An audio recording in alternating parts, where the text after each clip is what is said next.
The Shining Starship, a Star Trek The Next Generation and The Shining mashup. The scene opens to a Federation Type 6 shuttlecraft flying through space.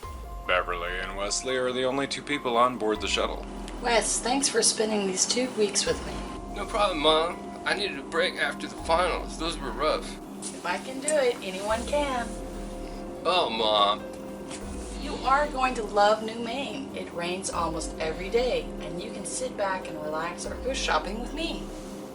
That sounds great. I can't. He trails off, looking at the console. What is it, Wes? Our sensors went offline. There is a local disturbance. Is it natural or artificial? Hard to tell. I have no sensors. They look out the window and notice something that is not a star in the far distance. A shining beacon in space, all alone in the night. What is that? He points to the object in space. Maybe that is the cause of the sensor disturbance. Want to take a closer look? Is it safe? Mom, I have no sensors. Your guess is as good as mine. You know, I can't turn down a good mystery. Send a message to our host in New Maine to hold our rooms. We may be a little late. Can do.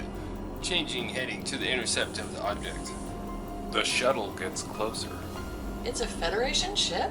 No distress signals detected. It's Constellation class. Well, I've never seen one of these before. Do you detect any life signs? Wesley gives her a deadpan expression. Sorry, I know. No sensors. You try hailing them. No response. We have to check this out. There may be people on board that need our help. Agreed. I can make out the name. It's the USS Overlook? Checking computer database.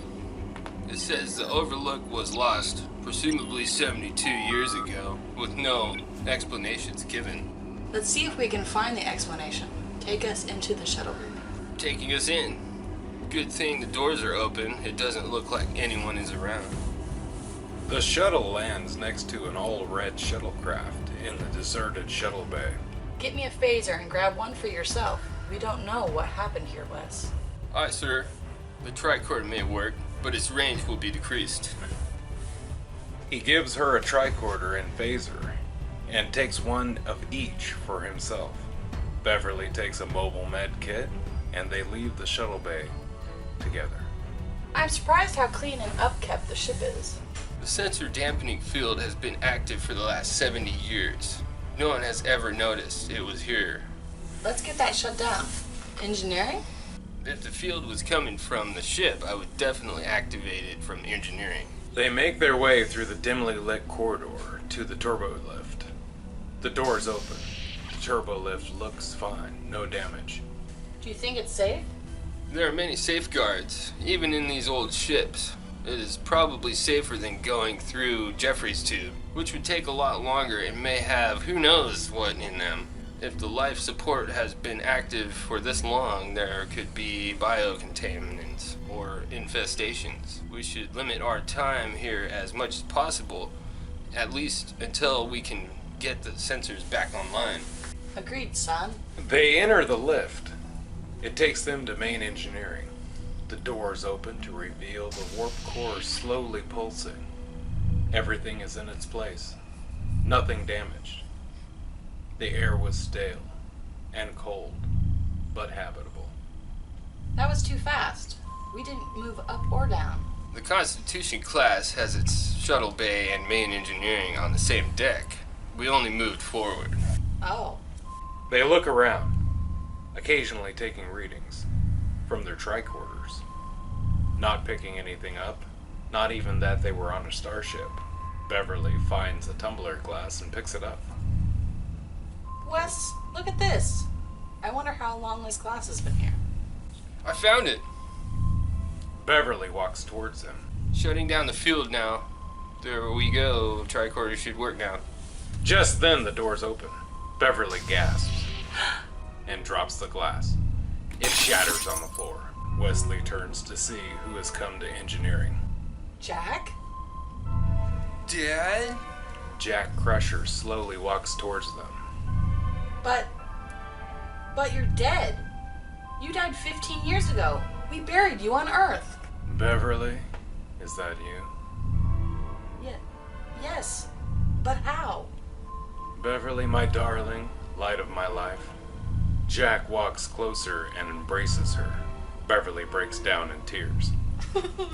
Get away from her. Mom, we don't know who this guy is. Wesley pulls his phaser. It's okay, Wesley. She knows. Beverly looks Jack in the eye. I know it's him. I don't know how, but it's him. With his other hand, Wesley pulls up his tricorder and scans his dad. He is human. He has half of my genetic structure, and you have half the other. Mom, according to the tricorder, this is my dad. There, you see. Now put down the phaser and give your old man a hug. I haven't seen you since you were a baby. No, not until you tell me how you are here, and why you haven't made contact, and who it was Mom buried. All your questions will be answered. But first, we have to turn the sensor scattering field back on. Beverly not leaving her dead husband's embrace. Do it, Wes. No, we need to send a distress. Turn on the field now. That's an order, Ensign.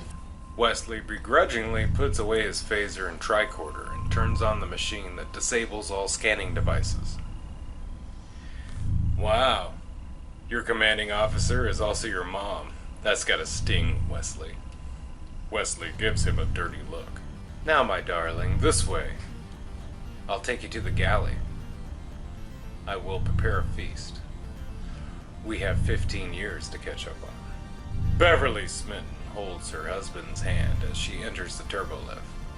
Wesley silently follows, with his hand hovering over his phaser. The doors close. The turbolift obediently takes them to the galley. The doors open to reveal a vaulted ceiling with gold walls and pink trim. I like what you did with the place, Jack. This is not a standard galley hall. I knew for some time that you two would be coming. I wanted some place special for us to get reacquainted. This took months. And I had to knock out the upper deck, but it was well worth it. I did this for you, my love. Beverly looks around in amazement. Pink and gold are my two favorite colors. I know. Now have a seat, you two, and I'll get supper ready. Jack pulls out the 2 seats for the two to sit at the biggest ornate table that Wesley has ever seen. Jack leaves the room and enters the kitchen. Beverly and Wesley sit down, and Beverly looks longingly after her husband. Come back soon. I'll be back a lot sooner than last time. Beverly couldn't help but let out a nervous but happy laugh. Jack now well out of earshot. Mom, you cannot believe it is him. Wesley, it is him. I know. I can feel his soul. Where has he been? Who did you bury? We'll find out soon enough. I'm not eating whatever he brings out. That is your choice, Wes. Can't you entertain at least for a minute that he is who he says he is? I never knew him. Only what you told me about him. Just then, Jack comes in with a turkey on a platter, sets it on the table, and returns to the kitchen. Jack sets out enough food for 100 starving crewmen and finally sits down. Please, eat, and I will tell you all that I know. Beverly starts eating. Wesley examines his food, politely. The last thing I remember before coming to this ship was going on a away team mission with Picard and a few others. Then a flash of light, and all were gone. I found a small red shuttlecraft, found that it was barely operational. I scanned the area and could not find our ship. I set the navigational computer for Starbase 86, the nearest one in our vicinity. The shuttle had a different destination in mind and took me here. Was that the red shuttle we saw in the shuttle bay? Yes, Wesley. When I got here, the shuttle powered down, and this ship, the Overlook, was deserted. I went about trying to activate sensors and communications, but both had been disabled. The warp core was set to minimum power, and could last another 1,000 years on what dilithium it has. I don't think your calculations are right. So you have been here for 15 years? Why did you not warp out of here? It has not been 15 years. At least, it doesn't seem that way. I've been doing good works, keeping this ship operational. It needs a caretaker. A caretaker? You were needed to be a father. Wesley, if your father could have left, he would have. Yes. Since I couldn't, I made good with what I had. Fine. Then what happened to the crew? And why are you disrupting sensor readings? The USS Overlook is invisible to sensors. We would not have even noticed if I didn't look out the window. Not sure what happened to this crew. They were gone when I got here. I've been on every deck and every room in this ship except cabin 237. There is no one here. Why not cabin 237? We were told not to go there. Do not go in there. We? Yes, damn it! Can I continue? Please. The sensor scattering field is for our protection. They can't find us if it is on. Beverly, I continued my writings. I'm almost done with that book. I started all those years ago. The peace and quiet has been a godsend. Really? I want to read. Wait, who can't find us? You know, the enemy. They will destroy the Overlook. I must protect her. That is my reason for living. This isn't even your shit. This is an old piece of junk. Doesn't even belong in the mothball fleet. She should be recycled into cargo containers. Hold your tongue! You know nothing of the Overlook, and why she must continue forever, right here, and staying in good running condition. Enlighten us, father. Wesley, that's enough! After dinner, I'll give you a tour, and show you to your room. I'll stay in the show. In fact, let's all just leave right now. Leave the Overlook? Are you crazy? I love it here. I wish I would never leave. If you want to go, then go. I'll look after your mother. Mom, let's go. Now. We can come back with help. Beverly, looking into her husband's eyes. We'll stay a few days. It's okay, Wes. I know what I'm doing. Good. It's settled. How about that tour? Lead the way, darling. Wesley's hand never left the drawing position over his phaser. Not once through dinner or the tour. They toured the ship. Everything was pristine. It looked as if the ship was launched yesterday. They finished the tour and ended up at the flag officer's quarters. And here we are to the finest room on the ship, reserved for royalty, presidents, and my family. Oh, Jack, is this where you've been living? No, I'm just down the hall in the captain's quarters. Stay with us, Jack. Mom, no. No, we have plenty of time to reunite. I have a few more pages to finish for today. You all broke my concentration when you came in. And I'll get you up in the morning. Good night, my darling. Jack kisses Beverly passionately. Wesley half drew his phaser. Good night, son. I know this is a lot to take in, but in the morning it'll make more sense. Jack pats Wesley on the head, and then walks down the hall.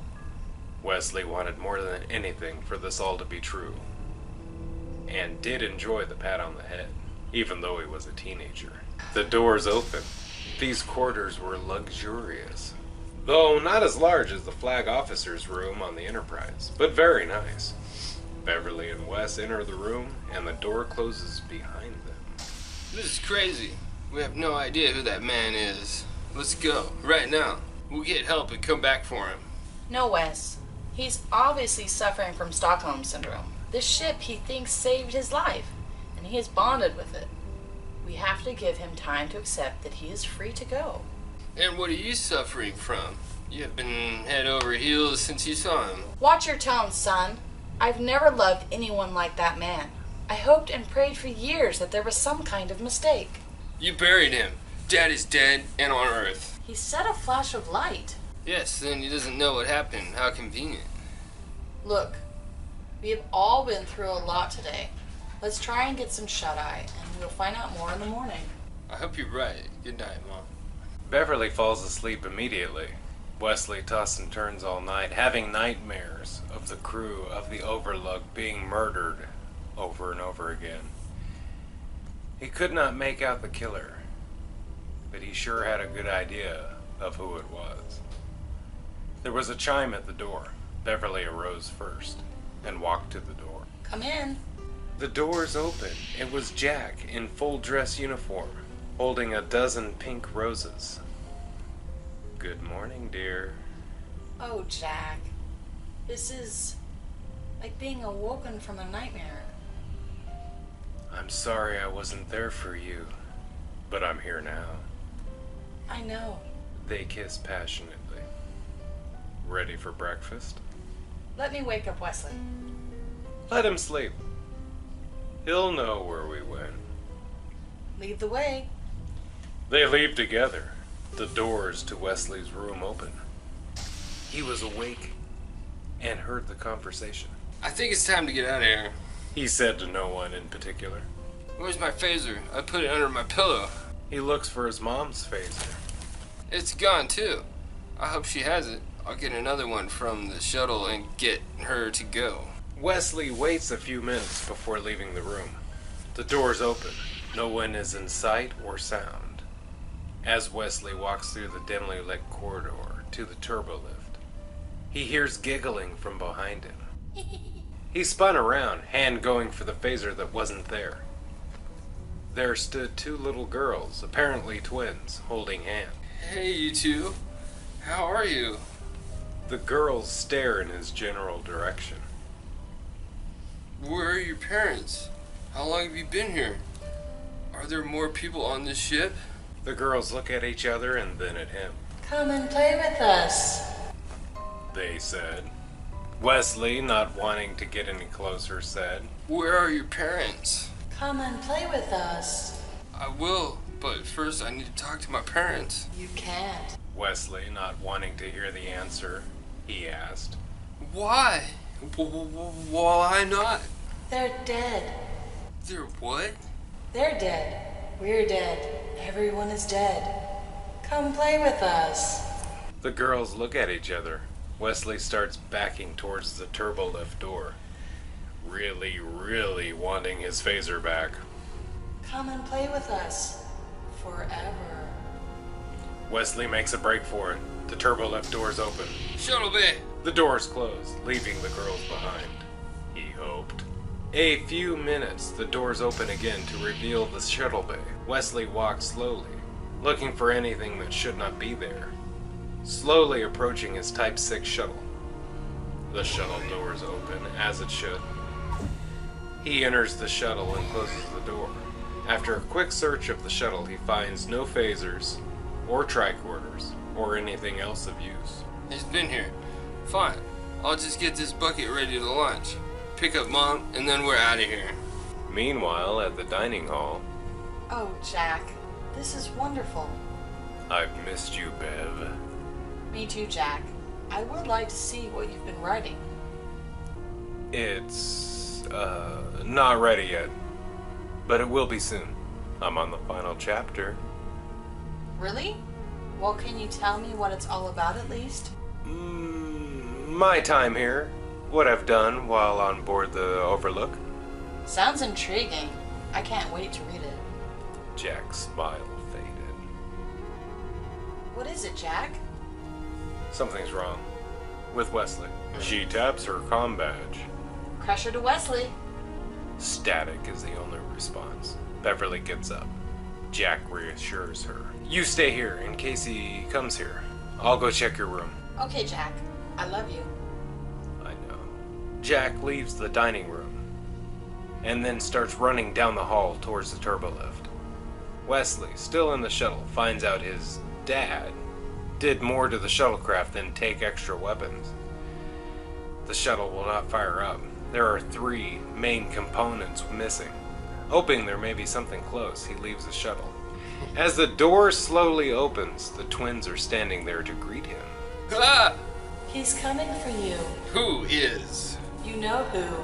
Then you can come play with us. Okay, thanks. He walks past them, briefly brushing next to one of them, and caught a glimpse of the girls butchered in the hallway. He jumps and runs to the red shuttle. The doors open, It is an old Galileo-class shuttle. It seems to be operational. Wesley searches the vessel for weapons, again finding none. He checks to see if the shuttle is spaceworthy. This shuttle is also missing a few key components to make it operational. The doors open from the turbo lift. Jack emerges. Wesley can see him through the windows of the shuttle. The girls are gone. Jack goes straight for the Type 6 shuttle. There's something in his hand. Is it an axe? Where did he get an axe? He mutters to himself. Wesley, come out. Papa needs to talk to you. He patiently waits at the door of the wrong shuttle. I'm coming in, my boy. Nothing to worry about. The door to the Type 6 shuttle opens. He enters it. Gotta go. Wesley climbs out of the red shuttle and hightails it to the turbolift. Where are you? Wesley! Wesley! Where are you? Wesley can hear him thrashing about the shuttle as the doors to the turbolift close with Wesley inside. Take me to the galley. Wait, belay that. Where is cabin 237? Take me there. The turbolift obeys. Back in the galley, Beverly is tired and worried, too much so to remain in the galley, and leaves in search of Wesley. And she would start in the last place she saw him. The turbolift doors open to a deck Wesley hasn't seen before. The air was worse on this deck than on the rest of the ship. He walks past quite a few cabins before noticing cabin 237. It was easy to notice since the door was the only one that was open. It had a very foul smell emanating from it. But hoping the parts and maybe the weapons were stashed here, he entered. Elsewhere on the ship, the turbolift doors open. The galley was in full view. Jack composed himself and went to where he left his wife, but she was gone. Where is she? Where is who, sir? You know who. My darling wife. She and her son are off to harm the Overlook, sir. How do you know? Does that matter, sir? If I may be so bold, sir, you have to stop them. I know that. They need to understand. I believe it's gone past understanding. They need to be punished, if I may be so bold, sir. Then they will understand? Precisely, sir. Jack leaves the galley. Wesley enters cabin 237. He has a very bad feeling of foreboding in the pit of his stomach, but ignores it and pushes on through the odor. The bathroom door is closed. Good, I don't want to go in there if I don't have to. He starts searching the room. Under the bed, he finds the parts of one of the shuttles. Hoping they were for his shuttle, he took them. Just then he heard something coming from the bathroom. It sounded wet and slowly moving around. Still finding no weapons, he decided to go, not wanting to face whatever was in there unarmed. Just then the doors opened. A naked, half-decayed woman was standing before him. He screamed and ran out the door, and headed headlong towards the turbolift. Elsewhere, Beverly leaves the turbolift on her quarters floor. She walks to her room and opens the door. Wes, are you in here? Wesley! Maybe he is looking for me, she thought. She tried her communicator, still static. She left her cabin and walked down the hallway towards Jack's quarters. She hit the door chimes. There was no answer. But the door opened. The room was black. Everything painted black, even the windows. She found his personal computer. Well, at least I can see if he has any log entries. Uses her own name as the password. It worked. Jack, you are such a softie. After looking around, she finds a file with over 40,000 entries. This must be the book. He won't mind if I just read chapter 1. All work and no play makes Jack a dull boy? That's an odd name for a book. And a chapter. And every sentence? Written the same way, but with slight differences. She checked every entry. Entry 1,000. The same entry. Entry 10,000. The same. 40,000. The same.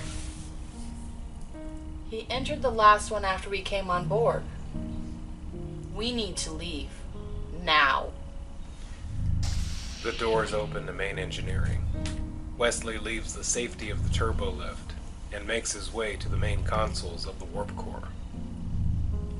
If I shut down life support, hopefully Mother will find her way to the shuttle. He enters the codes, then encrypts the command so it cannot be reversed. What are you doing, Wesley? Nothing, just checking the relays on the injector. You are trying to commandeer my ship, son. You know what that's called? Mutiny? That's right. Jack brandishes the axe. Do you know the punishment for mutineers? I know what it is now. Jack runs at him in full force, swinging the axe. Wesley ducks with .03 seconds to spare his head. The axe hits the console. A ball of energy blows the panel apart. Jack and Wesley are thrown in opposite directions. Wesley comes to first. The axe is still lodged in what remains of the console. The warning klaxons come on. Wesley checks another console. The intermix chamber has fused. The antimatter is building. When it reaches a certain point, it will detonate. The chamber and then main engineering then will chain reaction to the rest of the ship. Wesley figures out he has about 30 minutes to find his mom and get off the ship. Wesley decides to check his father before he leaves. He was still breathing, but his leg was hit with a piece of shrapnel and he was too heavy to drag. Plus, he was crazy, so he ran to the turbo lift. The doors opened, and it was Beverly. Wes, what's going on? The ship shuddered and the turbolift power went offline. I had to manually open the door. Look, Mom, Dad went crazy and started a chain reaction that is going to destroy the ship. We need to get off now. Well, the turbolift is offline. You said the shuttle hangar is on this deck? Wait, where is Jack? I'm sorry, he was killed in the explosion. We need to go now. No, he is alive. I still need to repair the shuttle. We may only have 30 minutes to get out of here. Maybe less. Come on, let's go. Okay. Goodbye, Jack. They start running. Jack opens his eyes. He notices the axe stuck in the console. Then he notices the temperature has dropped 20 degrees. He can now see his breath. He stands up with some difficulty. His leg has been lacerated, and it's deep and painful. He grabs his axe out of the console. Sparks burst forth, and he pulls it free. Wesley! This way, sir. The bartender was on the turbo lift holding a cocktail. Where are they? Jack takes the drink. You can still catch them, sir. This turbolift will work one last time for you, if I may be so bold, sir. The door closes. Wesley and Beverly are bounding down the hallway towards the shuttle bay. The doors open. Wesley heads towards their shuttle. No use. These parts are for the red shuttle. Get them installed. Red's a good color for this time of year. It won't be long. Wesley, under the console, installs the parts and then says, Okay, fire it up. It won't start up. Wesley, checking the console. Computer start controls are disconnected. It's outside on the panel. Give me a minute. The doors of the shuttle is then hit with a powerful force. What was that? Another hit, and another, until parts of the door come loose. And they see the axe blade. One more blow, and Jack sticks his face in through the hole. And here's Johnny!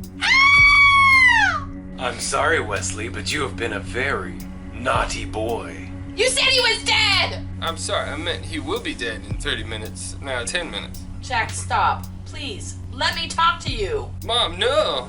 I know what I'm doing. Fix the ship. Jack, I'm coming out. Please put down the axe. Come on out, darling. Beverly leaves the shuttle. She notices the air is much cooler. Jack, you're bleeding. Let me help. Wesley sneaks out the back door and reconnects the ignition. Where are you two going? Don't you love it here? We do. The Overlook is great, but you know, Wes, fixing things. Wesley climbs back into the shuttle and fires it up. The shuttle bursts into life. An automatic force field pops into place over the hole. Mom, get in. No, she's staying with us here forever. Jack takes a swing and misses. Beverly runs across the room. Jack is barreling after her. She finds the decompression switch. Goodbye, Jack. No! She throws the switch. The bay doors, which were already open and held the air in place by a force field, were now off. And everything that was inside the shuttle bay were now blown out into space, including Jack. Beverly, who was holding onto a railing when she depressurized the bay, let go. Wesley maneuvered the shuttle so that she could get into the working door. He pulled her inside and then hit full impulse, nicking the wall as they left. They were followed by a fireball, then a spectacular show as the USS Overlook was completely destroyed. Thank you, Wes. I thought I lost you there more than once. There was so much of me that wanted it to be true, but something in the back of my mind telling me it can't be. You know? No, I'm just glad it's all over. Back to the Enterprise. Do you still want to go on vacation? I've had enough vacation for the rest of my life, thank you very much. Take us home, Ensign. Hi, Mom. I mean, sir. What did they name the shuttle that saved our lives anyway? Wesley checks the instrument panel. This is the shuttlecraft, Christine. Thank you, Christine. Now you hold in there. We'll get you fixed up good as new as soon as we get back home, okay?